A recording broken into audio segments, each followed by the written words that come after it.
Right, Frank Colvita. Middle, Zach Keller, linebacker. Coach Bagnoli on your left. Whenever you're ready.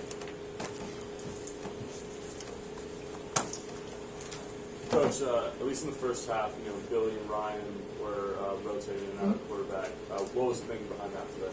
Oh, they've been doing it the whole year. They, we're a little bit scarred, to be honest with you, from last year. Last year we went through 4 quarterbacks. And so we went into this year, making sure that we always had these 2 kids that were game ready. And so they've been coming in and out pretty much the entire year. So today was nothing different than what we've done in previous games. The only exception really was last week against Sunday. Yeah. But outside of that, they both played significant time in all the games. Obviously, you've been switching between passing and running a lot this year, but I think this game you really saw the running come out. Was that something that you were just trying to work on coming to this team, knowing that there wasn't quite as much at stake with the title? We've been running the ball well the whole year. We actually came into the game leading the Ivy League in rushing average. So something that we do. I think when you're in week 10, it's hard to change who you are. So we went in there, and we knew it was going to be a little bit harder than the stats would think it should be, because they had been playing much, much better in the last month. And so if you watched the Harvard game, and Harvard really struggled to run the ball, which is a good running team against Cornell. Columbia, was more on scrambles than it was on designated runs. So we knew we'd have to play well, but that's our identity. That's who we are. And we play with tight ends, and we play with fullbacks, and it's something that we've done the entire year. So fortunately, we're able to get a couple cracks and make some yardage. Now, obviously, moving forward, you won't have a postseason opportunity. So what do you take from this season? A very successful season, moving into the offseason. Yeah, this has been an unbelievable year. When you figure out how it started and the tragedy, last spring with the suicide of our captain-elect, and every championship is sweet. This one, of all the ones that I've had, this is probably the one that's the sweetest, to be honest with you. There's just so many things that happened to us, so much that happened coming off the suicide, preseason injuries. They've thrown about as many things as you can throw at this team, and a credit to the kids' resolve, and the kids just refuse to fold. So it's a tremendous accomplishment. It's something that I think our kids are really going to appreciate down the road. Maybe they don't appreciate the historical context now, but there's only 3 teams in the history of the Ivy League that have won back-to-back unbeaten.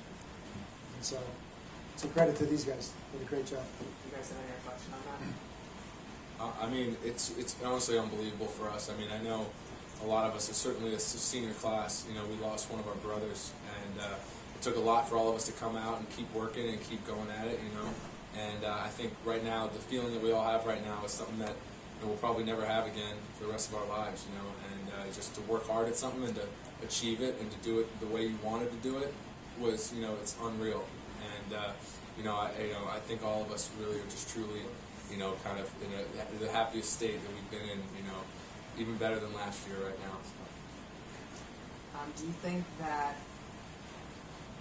Obviously it's a little sweeter to get this game, but do you think that having this win coming at such a tough time at the end of the season, did that really motivate you today? You already had the title in the bag. Did you come in and say, well, let's go undefeated, let's take that extra step? Oh, yeah. We really pride ourselves on not, just competing in games, but being dominant in games. And, we go out there, on defense, we go out there, look for the shutout every game. That's our motivation. We look to ourselves for our own motivation and kind of pride aspect. And I know on offense, they pride themselves on just running the ball down people's throats and, letting them know what we're doing, and they still can't stop it. So I think that, we didn't need any extra motivation. We got plenty of motivation.